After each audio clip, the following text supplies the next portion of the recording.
Hello ladies and gentlemen, and welcome to the channel. Today we are going to be playing Raft. It is a game made by Red Beat Interactive. As far as I'm aware, this is the only game they have made, and I would say they're off to a pretty great start. It is a survival game with a twist. That is, you are on a raft. Your raft is your home. Your raft is your resources. Your raft is everything to you. So it's kind of a fun spin on the pretty standard survival genre that I think most of us have come to sort of know and love. So what we're going to do is we're going to jump into the settings of the game straight off the bat. I hate that this is in the corner. I want it in the middle of my screen. I want it a bit bigger. I feel like there's like no need to scroll through this if it was in the middle of the screen a bit bigger. But I have a series of different bits and pieces. The fact they got a GDPR option is really amazing. Quick build. Enable game tags for co-op stuff, auto-save, notes. This is really good. Motion sickness mode, fantastic to help those people with motion sickness. I haven't got it enabled, don't really suffer from motion sickness. Enabling a chat window, an inverted mouse cursor. I don't know why you would want that. But if you do want it, it's there. Controls, it has fully rebindable controls, which is fantastic. It also has alt keys. Again, absolutely brilliant for a PC game. Just awesome. Toggle sprint. I'm actually going to take this on because I'm always sprinting. So this is a fantastic option. Invert mouse up and down. Again, don't know why you would want that. But if you want it, it's there. Mouse sensitivity is fantastic. It's really, really good. Graphics options. Now, the graphics options are a little bit lacking, but it's pretty good. It has more or less everything you want. Full screen modes, borderless, exclusive, windowed, all that jazz. Good series of resolution options, including changing the hertz of your monitor. I see I'm running 165 hertz monitor, or 164 according to this, and you can change it in here, which is fantastic. Overall qualities, you've got water quality, texture quality, shadow type, shadow quality, real-time reflections. I don't believe real-time reflections is to do with ray tracing. There doesn't seem to be any ray tracing options. Anti-aliasing, ambient occlusions. There's no motion blur option, but I don't believe there's motion blur in the game. FOV to max of 90. I would have liked this. And also they're using the type of FOV that's like a zoom in and zoom out, which is a bit weird. There's also the only bug I've ever seen in this game is an FOV bug. And we'll get into that a little bit later. Frame rate is capped. I've capped it at 60 just because I cap everything at 60. We're in an energy crisis and I don't want my heat from the PC to literally cook me. So unless I'm playing sort of a competitive shooter, I always keep it at like 60. Audio options, brilliant audio options. Actually, sorry, back to graphics real quick. The only thing I would say is I would like the only step further this could go is I would want it to say exactly how much RAM usage and stuff this is using of my GPU. I love it when they do that. The other thing as well is if you change these settings, it changes the visuals behind you. So I really, really like that. But yeah, so I think this is a pretty great menu. It's not top tier. It's not a Ubisoft. I feel like Ubisoft does some really great stuff with their menus for like Far Cry and stuff. But I would say it is pretty damn good. The audio menu, on the other hand, though, is fantastic. You have some brilliant, brilliant options here. The game audio balance is a bit off. So being able to change it in here is just absolutely fantastic to meet your audio requirements. Love the audio. Love it, love it, love it. And then you've got time between music tracks as well, which is I've set just to medium. So that is really, really nice. So what I'm going to do here is going to jump into a new world. We're just going to go, hi, YouTube. I'm going to make it so nobody can join because I'm making a video. Set it to normal and click create world. We're just going to jump in. I'm going to start playing the game. I'm going to talk about the game as I play. So, Raft. As I said, it's just a survival game. It's just a survival game, but with a twist, which is you're on a raft. And you will have a constant issue straight off the bat, which I love it when they have this. There's an issue straight off the bat, which is there's a shark, and the shark is going to eat you, or at least try. So, you start off on a raft. And you have bits and stuff in the water, and then you have a hook. And you can throw your hook out and get stuff. And that's how the game goes. You're just floating, and this is the start of the game. So, one of the main things with this game, game's graphic style, is that it is quite good. It is nice and clean looking. You know when something's damaged. You know what is what, genuinely. And I think that is the most important thing. I quite like the graphic style, but of course, graphic styles are subjective. So if you don't like it, then you're not going to like it. But I do think it is a nice clean graphic style. Like, I know this is a barrel. I know that is a palm leaf. That is plastic. That is a plank. Like, you can tell what is what in the world by just looking at it, and that's fine. The only issues with the graphic style I've run into is when I go diving. There are some of the resources, clay, sand, iron, ore, copper, that they do have their own unique look, but I am colorblind, and I sometimes struggle to see the difference between them. And that is something that you could say, yeah, but you're colorblind. It's not an issue with the game. It is an issue with the game that the fact that that is not being taken into consideration. Colorblind mode might be needed, or a change of the actual style or colorations of those specific items may be needed to adjust for the people who are colorblind like myself. So that there's Sharky Boy. There is Sharky Boy. So that is like the only thing with the graphics. Apart from that, the graphics they look good, they look clean, and that's that main thing. I think that's that. So the FOV, we're going to just show off the FOV bug here that I have found. So I've got FOV at 90 maxed out, and you can see there's no island over there. But if I turn my camera, you can see due to my FOV, you can start to see that island over there, which I honestly think is hilarious. I've been using it better than binoculars, because I'm like, right, is there any islands around? Let's just pan. Right, there's one over there. Nope. Okay, right, we'll head for this island over here then. Which, yeah, so I've been kind of using it to my advantage, but that is literally the only bug I have seen. I have had maybe 2 stutters in the game. I have had no crashes, no hard freezing, no graphical glitches. So honestly, I think they've done it on my system. They've done a really good job with seeing what is what, and just genuinely like making the game a really good polished product in the game. So the game loop is exactly what I'm doing here, the beginning of the game, and this is it for the start. You can start doing this, and then you can go into your menu, which is tab, and I'm going to grab myself a build hammer. Now, this is something I love, is the quick craft system. I don't have to go over here, grab rope, and then go back to the hammer and make a hammer. You can just click this plus. It's absolutely brilliant. The only thing I would want is when you hover over this, it to tell you what you're using. Because, and I'm going to put an example up on the screen right now of the oxygen bowl. And it is, if you craft an item that, if you're crafting an item like an oxygen bowl that requires vine goo, and then you craft a bottle to make vine goo, you then might be using the vine goo you need to craft the item in the first place. So then you have to go and get more vine goo because you've just used the vine goo you need to craft the item. So I hover over right here, just saying exactly what it is.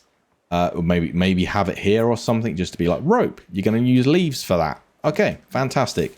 And then you can know what you're using. You click it, it uses it, and you craft. Done and done. The other thing is the craft options. So when you open a chest, this is really good. When you open a chest, if the planks and rope are in the chest, it will use the planks and rope from the chest. It is fantastic. It means I don't have to have everything on me all at once. I really, really like that. I think it's brilliant. More games need to use... Oh, I can't... can I make a spear just yet? I can. Come on. Oh, crap. I'm in the water. Let's get out. Okay. that could have ended quite badly. So where was I? Ah, yeah. So when you open up a chest and you have items in the chest, you can then be like, planks, rope are in the chest. You click craft and done. The only issue, I'm not going to be able to get to this island, am I? Oh, that kind of sucks. Never mind. The only issue with that is this the quick button here, for instance, rope. If you have leaves in the chest, the quick and don't have leaves on you, the quick craft buttons won't work. You have to have the item actually on you for that quick craft button to work. So even though you can craft the main item, for instance, this wooden spear, from the chest, if you don't have rope in the chest and you have leaves in the chest, you have them put the leaves in your inventory like this, and then you have to craft the rope, and then you have to craft the planks, craft the wooden spear, sorry. So I'll be putting examples on this on the screen right now. But so it's a little bit, it's not perfect. It's a really, really good idea. I love the idea, but it's not absolutely perfect. We're going to need some food pretty soon. We're definitely going to need some water here, maybe even a cup. So let's grab a cup first of all and try and get some more plastic. Yeah, so as we're playing, you can see generally the general flow of the beginning of the game. And that's kind of my other, I would say, issue with the game is the early game. And I'm talking the first, definitely the first maybe few hours. Oh, my hook's broken. Am I actually kind of screwed here? No, I don't think so. Yeah, I'm good. I can make another hook. Always make a hook early on. Otherwise, you're going to screw yourself. So we just grab some more plastic for that hook. There we go. Right, we're good. Yeah, so this is the game for the first few hours, if I'm actually honest. It expands a little bit from this, but genuinely, you won't be doing much more than gathering resources around you. Bruce is coming in? No. You won't be doing much more than gathering resources around you and expanding your raft, jumping on islands until you sort of get up to the stage where you get antennas and receivers and start the story of the game. And that is a big issue for me. I honestly nearly refunded this game because it didn't hook me, pun intended. The game was really slow in places. The island generation, as far as I can see, is RNG. And the stuff coming at you, this gets pretty stale pretty quick. It feels quite good to begin with, and then what'll happen is you'll start doing it over and over again when, like I am now, and it'll start getting a bit laborious and boring. And then now and then you'll make like a pretty good hook on an item, and you'll be like, yeah, okay, that felt pretty good. But genuinely, this gets pretty boring pretty quick, and you're doing a lot of it. Do I have enough bits for... I don't know if I do. Purification. We need water. And we need this. Absolutely perfect. Right, okay. Do I have... Yes, I do. So let's put a purification thing down. A food thing down. Let's get my beets in. Let's get some salt water, put in my purification, place some planks down, and we're getting some food and water on the go. Fantastic. We're getting somewhere. We're getting somewhere now. So, yeah, this is quite boring to begin with. But later on in the game, it becomes a really interesting loop because this game does something completely different from any other survival game. In every other survival game I have played, you go out and you go and get your resources. You have to hunt for it. You have to find it. You have to chase it. This game does not do that. This game hands you everything. It will throw at you everything you need.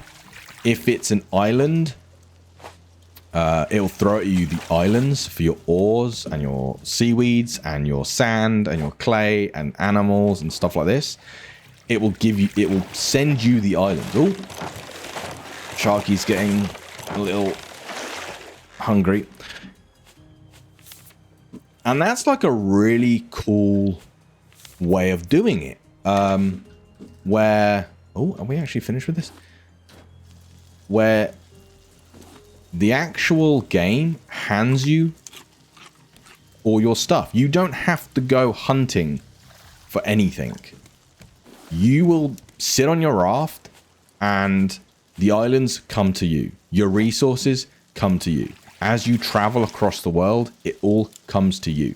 And it's more, once you get later into the game, you end up not having to fish anything out of the water like I'm doing right now.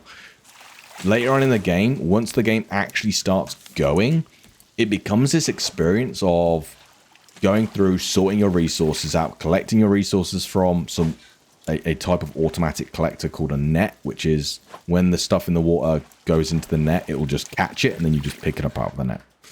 Okay, I'll show you those on screen. So you end up... It goes from this, like, in my opinion... Oh, no, that's not good. In my opinion, quite boring gameplay into something more interesting. The game transforms a little bit where the world is giving you the items you need to then become successful. And that's quite an interesting idea. I really enjoyed that idea. But this is literally the start of the game. This is what will happen now for a while. And that's salt water. We don't want to drink that. And that can be a bit boring, if I'm honest. This, over and over again, can be a bit boring. So we've got small crops here. We've got a bed, small storage, research table. We need a research table quite early on, so we're going to need some more wood here. And then we can start researching some bits and pieces. The research system's quite simple. Stick stuff in, research it, and then have more stuff to craft. The issue that I have run into the resource system is, and it's linked into this whole loop the game has, is what happens if the game doesn't give you the thing you need. For instance, I am 19 hours into my gameplay of my main raft, and I am on the 4th island, story island of the game. And the game has only just given me, because it does, essentially the game gives you the things you need as you play through. The game has only just given me a llama. And a llama allows you to get wool. And wool allows you to craft armor. That stops you from taking damage, or as much damage. And a backpack so you can carry more items. And the same thing for explosive powder. Oh my goodness, that's a giant whale. That's so cool. That's something that's really cool in this game, is you're going along and you see like giant whales or dolphins and things like this pop out, and the world does feel like a giant ocean. It feels like you're the only human left, and that's really quite cool. Okay, that's more story stuff, so you'll as you play through the game, you'll find out what's sort of going on. But yeah, the game does have an issue when it comes down to what it gives you and when it gives it to you.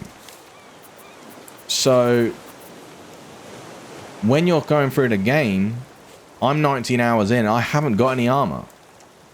So I'm still taking the same amount of damage as I was at the very beginning of the game. And it hurts. Things hurt. Things can really hurt. The shark can kill you in sort of 3 or 4 hits. Other, I'm going to say, hazardous things can get you in a few hits. 3 or 4 hits again. And some armor would be nice. And you know what? I haven't been able to get any. And that's no... Oh, the shark's coming in. That's no fault of my own. There's nothing I could do about that. Not having the explosive material because of RNG and not having a llama because of RNG is kind of sucks and locks you out of specific bits. So yeah, I'm not a fan of that. And it would be nicer if they made an algorithm that would... Did I just drink this by accident? No, I don't think so. It would be nice if they had an algorithm which was the character hasn't got wool yet. So, and he's like a few hours in. He's got like all this research, but he hasn't researched wool. So what we're going to do is we're going to keep throwing llamas at you until you figure it out. That would be kind of cool. Like the number of times a llama spawns in increases dependent on the ratio between research and what you have already researched. So I think that would probably be a good way of, obviously not a simple way, it'd be quite complicated. You'll have to sort of program an algorithm into the game and so on and so forth.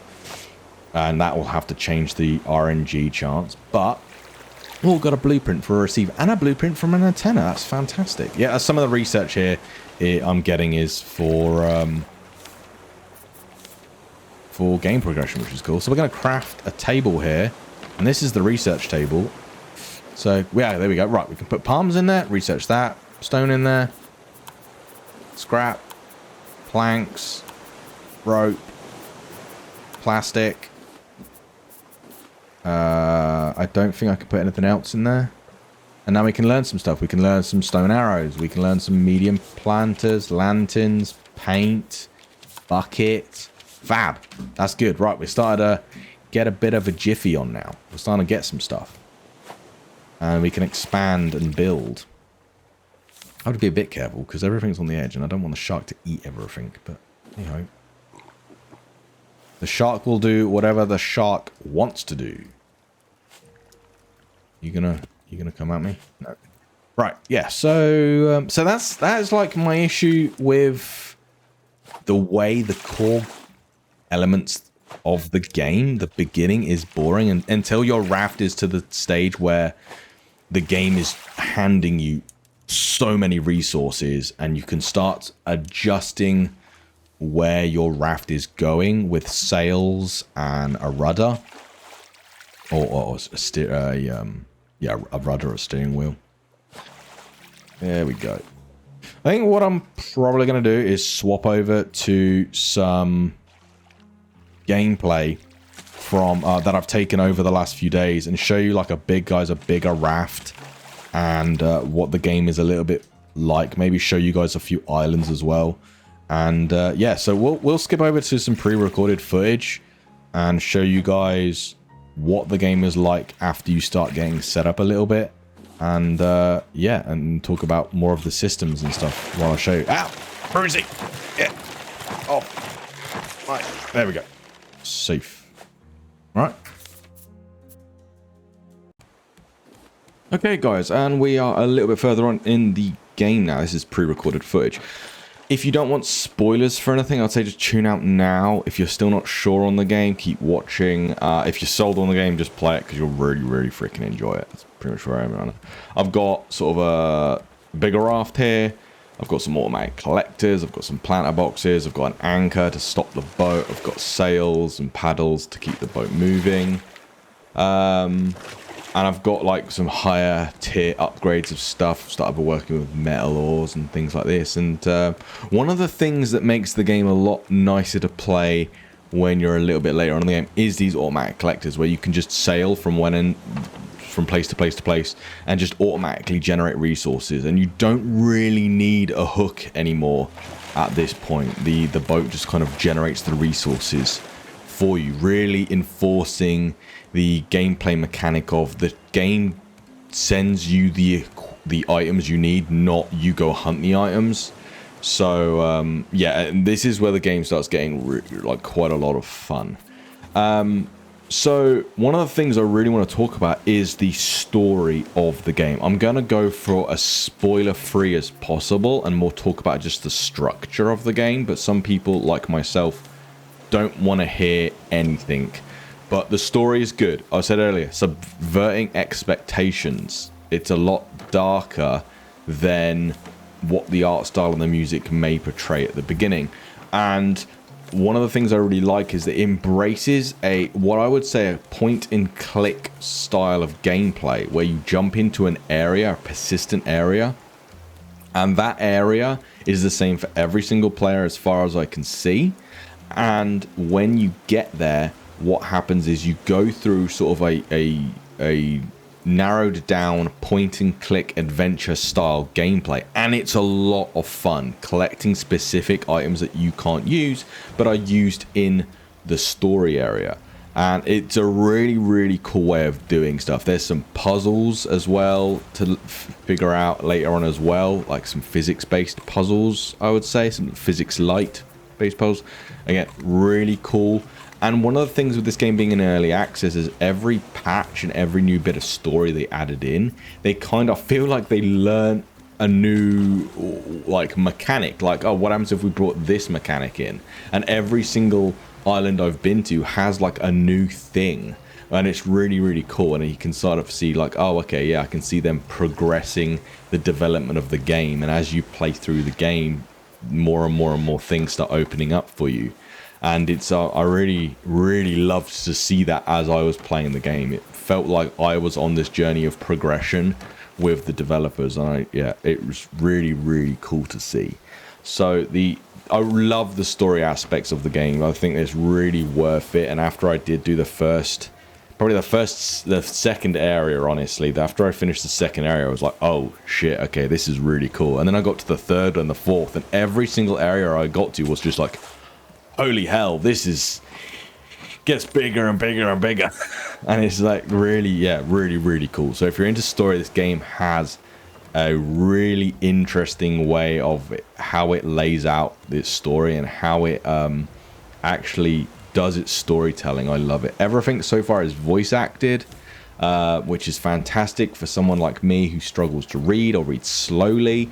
It just means I don't have to worry about it. It's not something like I find reading very laborious. So when I can just sit there and listen to the story and listen to the conversations and stuff like that, then I don't have to sit there and struggle to read through anything, which is really good. So thank you so much for developers for doing that. I know this is an extra part of your budget that's sometimes developers think is not needed or they can't afford, and when indie devs do add that sort of